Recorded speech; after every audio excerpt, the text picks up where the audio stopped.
Hi, welcome to the Pursuit of Truth. So, I've been saving these ones. I haven't got around to doing this Pursuit of Truth. I did have some on the Donald Trump and the tariffs, but that's sort of passed now because he's paused them, despite saying he wasn't going to pause them.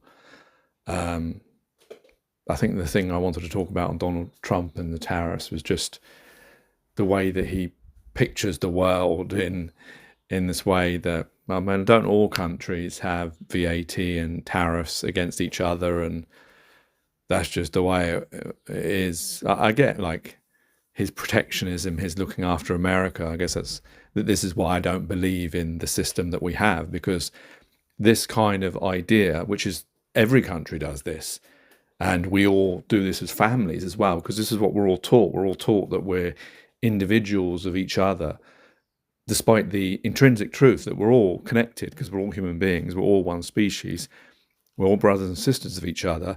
It's just people thousands of years ago divided us all up, divided the land that was free for all of us, divided all the resources up, put price tags on it, and made us pay for the thing that was free before. When we were cave people, if we were cave people, hundreds of thousands of years ago, however long humanity has existed, when we were able to think and determine for ourselves, when we were different from our animalistic nature, if that is the case, whether it's God-given or nature.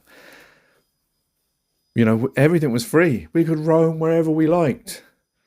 Everything was free. That was probably the freest we've ever been. And yet that time we didn't have the mind power that we have now. And yet now we have this great mind power compared to those people of the past. And yet we've shackled ourselves in this kind of world where we fight against each other, where we compete against each other unnecessarily. Businesses, that's what that is. Money, that's what that's all about. Our existence is all about now paying our bills to survive, to get half the things, that we can get. And yet our entitlement as human beings, whether it's God or not, is everything. This place that we found ourselves upon, all the resources that we were meant to share with each other. God knows when we're ever going to get to that stage. And especially now that everyone's like, because of Donald Trump and his tariffs, having to look after themselves and thinking about now going back to protectionism, and as Donald Trump would reference it, kiss his ass. He's definitely shown himself as, making people aware that America is the leading power of the world. And don't you forget it. But it's just like, it's taken us back. I thought, since COVID, we were going to move forward to see that, wait a minute, when we had this calamity, we had to work together, even though there were businesses that still made money out of it, but not as much as normal. But we saw our vulnerability, that when there's this calamity, we are each other's brothers and sisters, and to work together would benefit us all. I thought we would move forward from that, but now we're going backwards because of this idea of Trump's. And I get why he's doing it, but it's still the old ways, as I would call it. And now Keir Starmer, this is the one I'm going on to, after him rubbishing Rishi Sunak and whoever else was in charge, is it Priti Patel, their Rwanda policy, quite rightly so, when people in the system claim asylum, that they should be taken somewhere else to be processed, when it's our job to do that, because asylum is important if you believe in humanity. And now Labour are thinking about doing the same thing, but just they're trying to categorise it as, well, no, we're not going to do the numbers there. We're going to do the numbers here. And when they're found not to, have a permit to stay, then we're going to move them to a different country that we've done an agreement, which might be Italy or somewhere like that. As if that's any better. And this is what proves the point. These parties are all the same. They just, they've got like 1% difference between them. But basically they want to keep the system as it is, keep money, keep the rich, keep the poor, maybe a little bit richer, but not get rid of money, not get rid of borders and things like that, and work together. None of that kind of stuff. They want us to stay within this rigid system that was developed thousands of years ago by people that couldn't compete with the people of today in mind power, because they were greedy and possessive. And it just shows you, no matter whether you're Labour, Tory or Liberal or Democrat or Republican, they're all the same. They don't want things to be better for all of us. They want it to be a little bit better than it is. Why do we restrict ourselves in this way? Why? And just to hear him talk about, we want, to work together to make our countries prosperous and a better life and this, that and the other. Bullshit! They don't. Because if they did, they'd get rid of money. They'd get rid of borders. We'd all be working together on this place that we found ourselves upon. But of course I know that it's impossible, because there would be all these tyrants, all these people that have been developed over time. Because remember, we're all babies, and when we're babies, we have nothing, and we learn everything from everyone else around us. And that's what puts us in the same problem. That's catch-22. We're always going to be in that problem. We can't get out of it because there's not enough of us to get out of it. It'd be better, those that want a better world, who are free of money and all this, move to a different planet. Maybe that's what they'll do in the future. Move to a different planet, fuck everyone else who wants to just chain themselves up and live this miserable existence that, not miserable, but it's a lot better for that 1%. It's a lot better that who can just do whatever they want to do. Anyway, here's Sir Keir Starmer showing that all politicians are the same. Crime cannot be tackled. So we've got to combine our resources, share intelligence and tactics, and tackle the problem upstream at every step of the smuggling journey, from North Africa and the Middle East to the high streets of our biggest cities. And look, to that end, we have begun to make real progress. Since I came into office, the UK has reset its entire approach to international collaboration. I put smashing the gangs on agendas of international summits, showing that the UK now means business, working together with our allies, with you.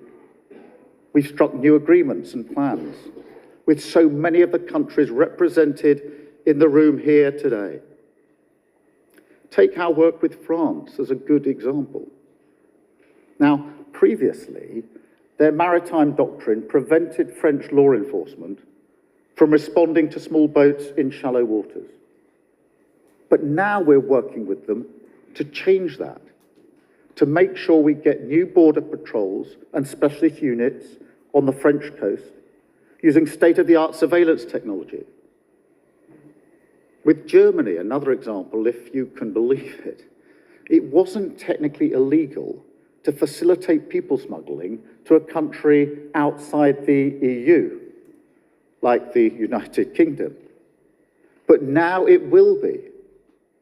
And with our new bilateral agreement, Germany will be able to prosecute the criminal networks facilitating this vile trade. Just a few examples of the international collaboration that's so important to taking this challenge on. And it's beginning to bear fruit. At the end of last year, a major operation by French, German, and British law enforcement smashed an Iraqi smuggling network with multiple arrests and the seizure of dozens of boats and engines. In Amsterdam, a man was arrested on suspicion of supplying hundreds of small boat parts to people smugglers. That was a joint operation by our National Crime Agency, together with Dutch and Belgian police. We're also working upstream to address factors that drive people towards small boats in the first place. Working with the authorities in Albania and Vietnam on campaigns to deter those who are thinking about making that perilous journey.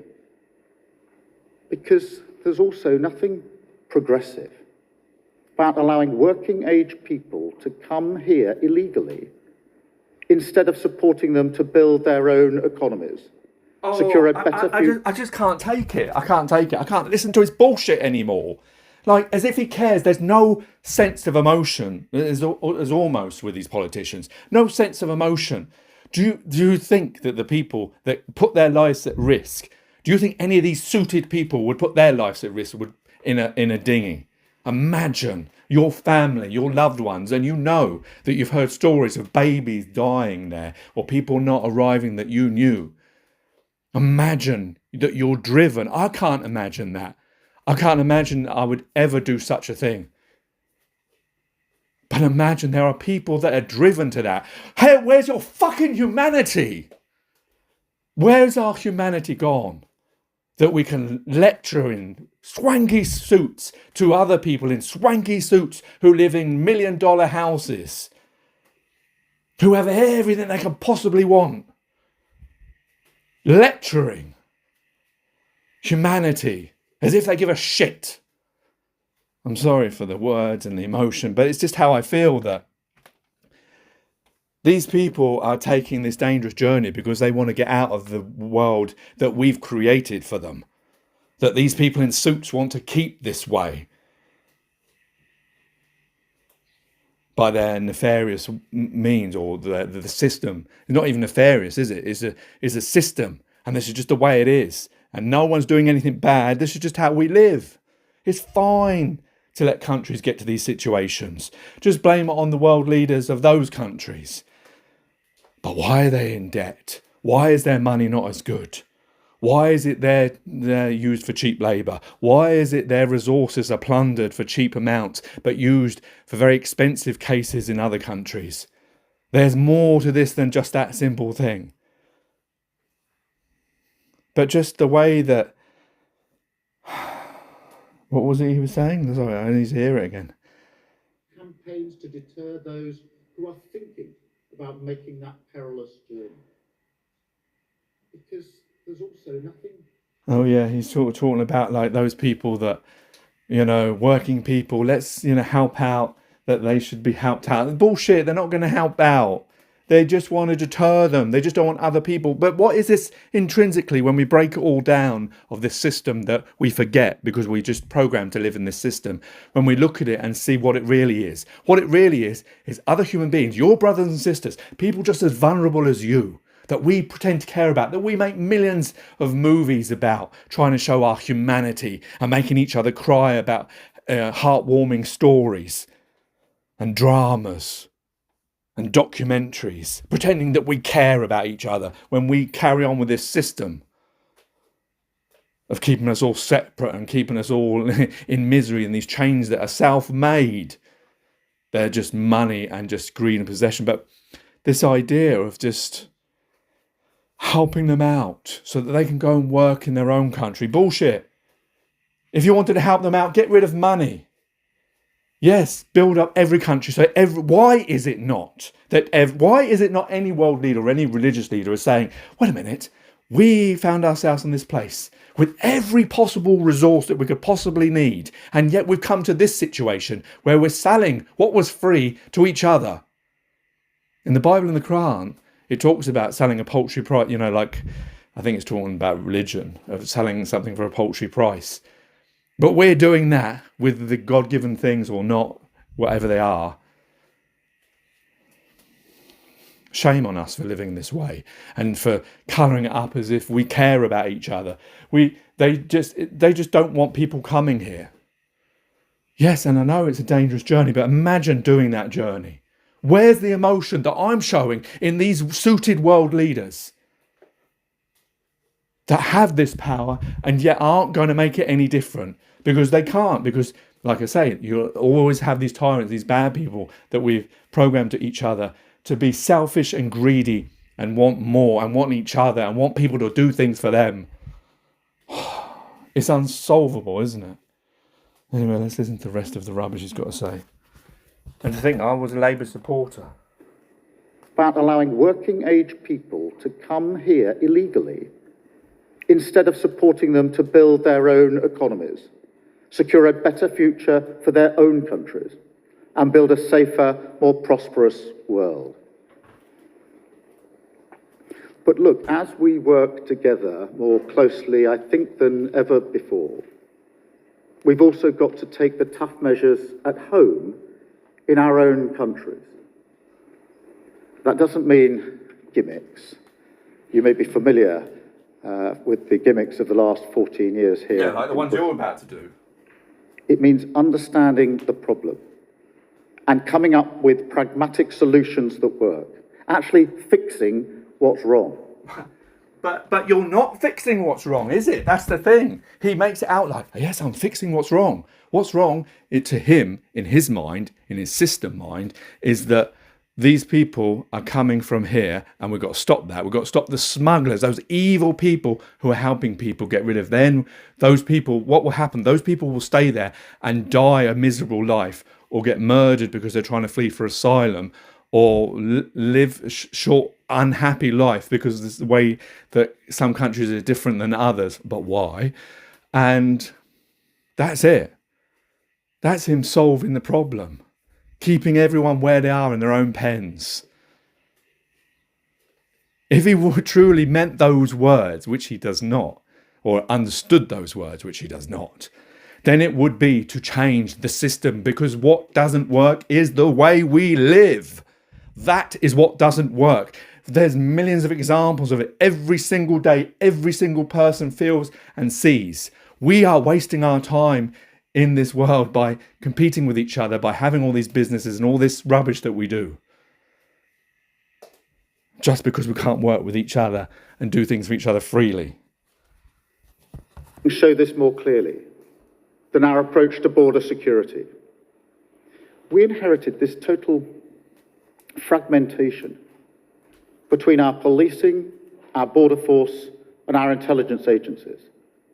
A fragmentation that made it crystal clear when I looked at it that there were gaps in our defence, an open invitation at our borders for the people smugglers to crack on. To be honest, it should have been fixed years ago. But we're doing it now with our new Border Security Command, led by Martin Hewitt, who many of you, I think, will know. We are recruiting hundreds of specialist investigators from across our police, our border force, and intelligence services, creating an elite border force, working with our international partners, ending the fragmentation. Over £150 million invested over the next 2 years. And new powers and criminal offences to get the job done. So the police will be able to seize the phones and devices of migrants arriving on our shores and gather intelligence about the smugglers. The police will be able to act when they've reason to believe preparations are being made for criminal activity, instead of waiting for a crime to happen before they can act. And it will be an offence to endanger lives at sea, to prevent more tragic deaths in the Channel. We're also deploying resources away from the Tories' wasteful Rwanda scheme, a scheme that spent over £700 million of taxpayer money to remove just 4 volunteers. Now, you know, even if that scheme had gone well, they were claiming that they might remove 300 people a year. Well, since coming to office, I can announce today we've returned more than 24,000 people who have no right to be here. That would have taken the Rwanda scheme 80 years to achieve. That's what I mean about not giving in to gimmicks. Just focusing our efforts and resources on the nuts and bolts of removing people, getting the asylum system working properly.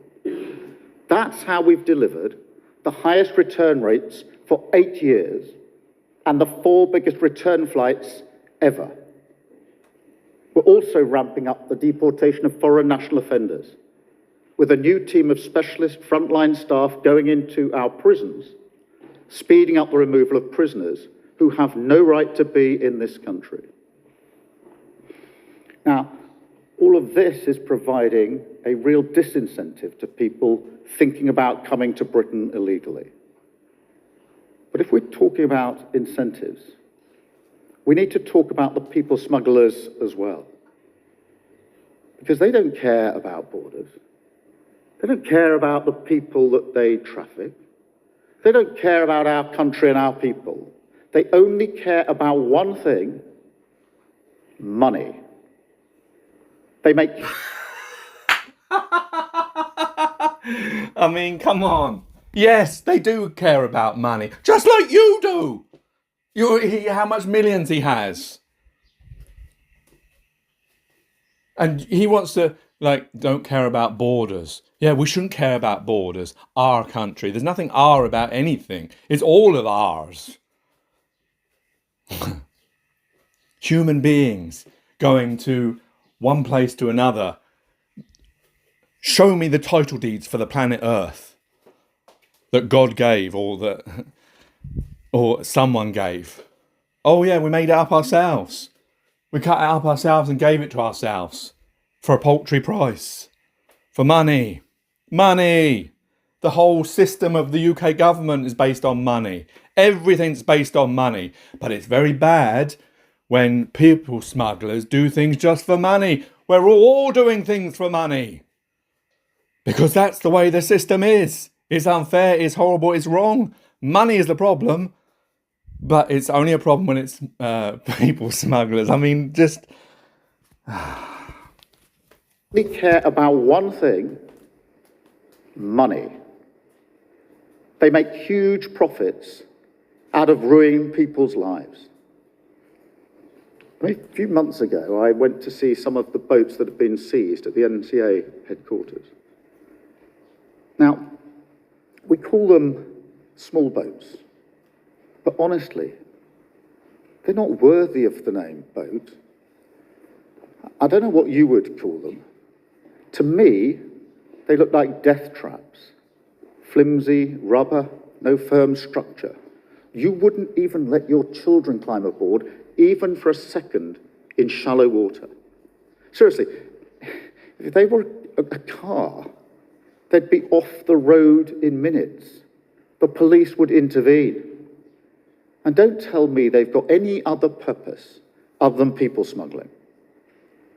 So I see no reason why we can't go after them. And so we are. We've seized hundreds of boats and engines, driving up the costs for the smugglers. We've taken down 18,000 social media accounts. That's 10,000 more than last year, disrupting the way smugglers promote their services. And more than that, we've announced a new sanctions regime, treating people smugglers like terrorists, freezing their assets, banning their travel, putting them behind bars where they belong. But just as important, putting their entire model out of business, securing our borders on behalf of working people. Because, as I said at the start, this is about fairness. And there is little that strikes working people as more unfair than watching illegal migration drive down their wages, their terms, and their conditions through Fairness. Fairness. Is it fair that these poor people have put their life on risk to go in these dinghies that he talks about with no emotion, but just the emotive words, but no emotion in his voice? Fairness. Is this world that we live fair? Is it fair that people starve, that there's wars going on, that the leaders are rubbish and they flee in this perilous way? Imagine, like he says, you wouldn't put your own children there. Yeah, of course you wouldn't. But they do it. Imagine that they are driven to that kind of desperation. That is like how many tears God must cry when he sees his creation that allow this kind of thing. That we've determined a world where it allows it, and we can turn around and point fingers at other people and say, no, it's their fault. It's not our fault. They should have got a job. They should have stayed in their own country and got a job. Fairness. You're just preaching to those people these days that like the idea of nationalism, of pride, and all that kind of rubbish. And a Labour socialist is talking about it. Unbelievable, you'd think, in the 70s. Not that I asperge to any of these people anymore. They're all the same, like I say, but just fairness. Let's see what he has to say. putting their entire model out of business, securing our borders on behalf of working people. Because, as I said at the start, this is about fairness. And there is little that strikes working people as more unfair than watching illegal migration drive down their wages, their terms, and their conditions through illegal work in their community. I'll be honest here. For too long, the UK has been a soft touch on this. Whilst the last government were busy with their Rwanda gimmick, they left the door wide open for illegal working, especially in short-term or zero-hours roles, like construction, beauty salons, and courier services. And whilst, of course, most companies do the responsible thing and carry out right-to-work checks, too many dodgy firms have been exploiting a loophole to skip this process. Yeah, because what do they do instead? They employ the same people in the poorer countries and pay them less money because they know it's expensive to do it here. It's called offshoring. Oh, but that's okay. Legal workers undercutting honest businesses, driving down the wages of ordinary working people. And all of this, of course, fueling that poisonous narrative of the gangs who promise the dream of a better life to vulnerable people, yet deliver a nightmare of squalid conditions and appalling exploitation. Well, today we are changing that because this government is introducing a tough new law to force all companies to carry out these checks on right to work. They take just minutes to complete, so they're not burdensome for business, and they can be done free of charge. So there's no excuses, and no ability to claim that they didn't know they had illegal workers. And failure to comply will result in fines of up to £60,000, prison terms of up to 5 years, and the potential closure of their businesses. Oh, please let it be like the Home Office or something. Now, none of these strategies, as you know, are a silver bullet. I know that. But each of them is another tool, an arsenal that we're building up to smash the gangs once and for all.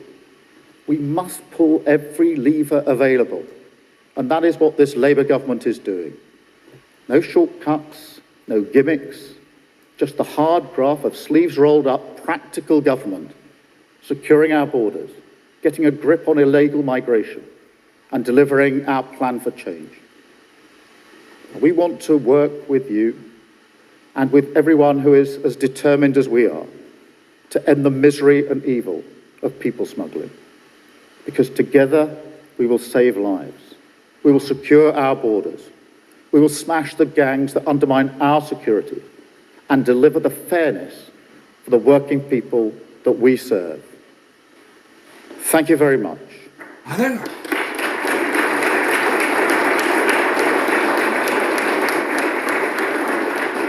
Now we're going to see a short video from the Prime Minister of Italy, Giorgia Meloni.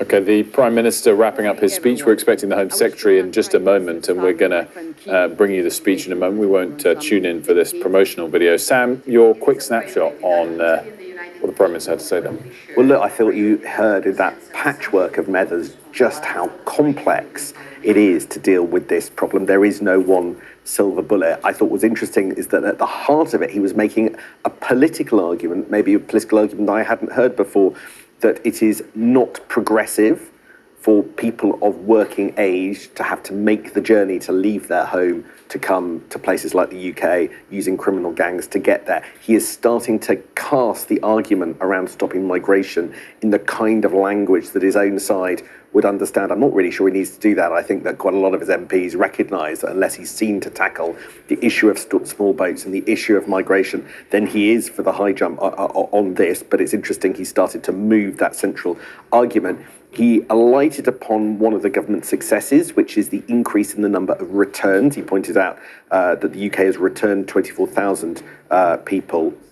And I think that that's quite a good demonstration of one of the things that Yvette Cooper's been working behind the scenes to do.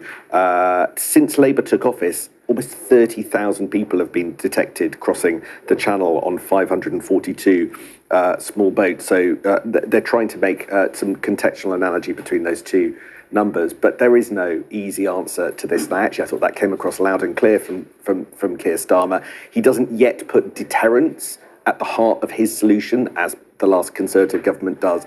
I do wonder, given that this government is slowly looking at what's called offshoring, their own version of the Rwanda plan, albeit one with different parameters and different rules, whether or not by the end of the Parliament, if the numbers of small boats haven't reduced, whether that isn't much a bigger part of the government story. I just wondering about what you focus on here, because as in what the government focuses on, there was a moment in the middle where he trumpeted the success of arresting someone who'd sold 300 parts to small boat operators.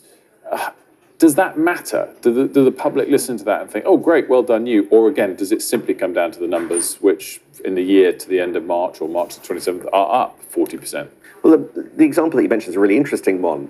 He was referring to somebody who was arrested in the Netherlands. And even I am struggling to work out kind of the dotted line between an arrest in the Netherlands and the precise role of UK law enforcement or prosecutors in helping that. It wasn't really spelt out, and you ended up wondering why you were being told that specific example. So I think for that kind of stuff, no, I think it is clear you have to tackle the gangs and break them up, and that requires intelligence work. But the government have, promised things like sanctions on these groups, but the sanctions can only be applied to criminal gangs with UK assets, so that doesn't really deal with the vast European infrastructure, so there are limits to that. You need to negotiate with European countries, but there are problems in the kind of political deal that you can do because the UK doesn't want returns from Europe, so that's problematic. And you can't stop upstream. In other words, you can't stop the reasons why migration is happening. You see, so that's why I like having the analysis afterwards, because that's all the bits he left out. Huh? Of the problems of it, and the fact that it's actually up to March. The figures are actually up, even though they've caught more people. There's still more people coming, but he didn't mention that bit. It's this sort of world politics that even like managers do this kind of thing. We like that famous maxim, isn't it? Lies, damn lies, and statistics. Okay, and now the next one, which I didn't catch all of it, unfortunately. It's I can't remember his name now. RFK, Robert Kennedy Jr., who's now part of the Trump administration, talking about autism, which is close to my heart because my daughter has autism, and them talking about by September they're going to finally, because every autistic parent always asks, what causes autism? How does it come about? And all the doctors always say, well, we don't know. But they're claiming in September they're going to know what it is. And Donald Trump sort of alludes to, that conspiracy theory. I don't use that term because it's loaded. I guess it was MMR he's talking about when he talks about injections. But it'd be interesting to know whether this data is viable, whether someone else can corroborate it, because obviously no one's going to believe anything that comes out of America now because of the way Trump is, and especially because of RFK's anti-vaccination policy. But if it does turn out that it is something that we can take control of, or parents then can sue companies for, probably American companies,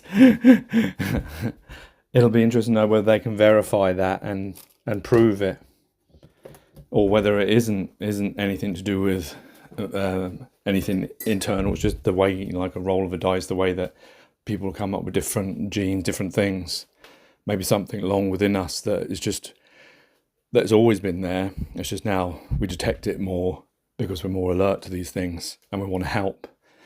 Well, the problem is the help isn't really help, because the help is always make neurodiverse children neurotypical, which of course is an impossibility, and that's why it always fails.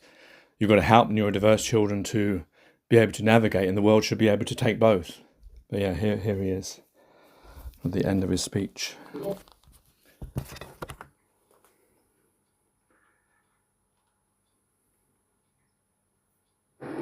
From 1 in 10,000 when I was a kid.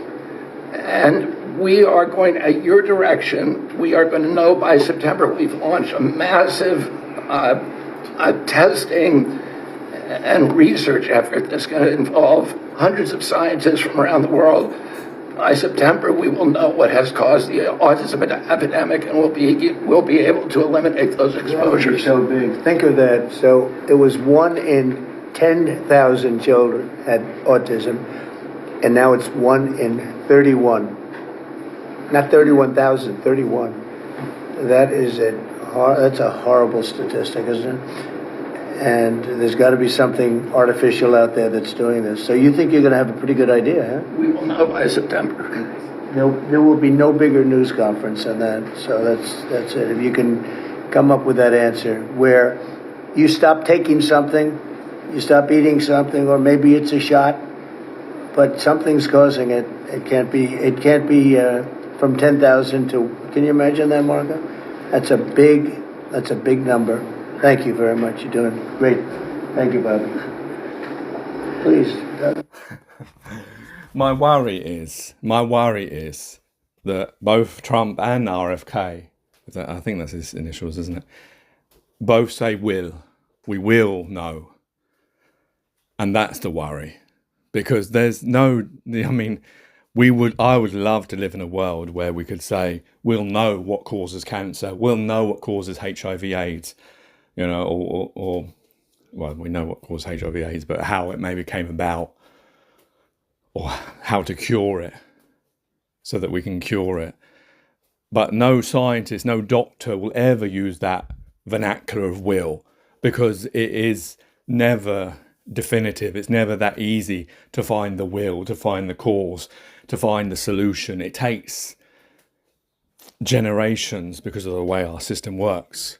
If we didn't work the way we were, we probably would have come up with an answer. We probably could say will. But my worry is, because he's already saying will, do they have something in mind already? Because if he was genuine, he would not be banking his whole career on September will. Because they can't be the first scientists and doctors and hospitals and research centres to try and navigate what is the cause of autism or neurodiversity. And of course the numbers, that could easily be explained by the fact that we count now more. RFK's lifetime, we were talking about 1 in 100,000, because that was back in, what year is he talking about? The 50s, the 60s? How much calculation was going on back then? Because remember, when I was at school, these children would have been put in what they used to colloquially call, remedial class. They were separated. They were just told that they were, not smart. They couldn't learn. They were just, and other horrible terms, the S term that they used to use for children, or just, they would just call children that they weren't bright, and they would just see it like that. And they probably were autistic children or neurodiverse children, but they didn't have that term. They didn't have that, like now where you go to a doctor and they check things and ask you about this, that, and the other to check milestones.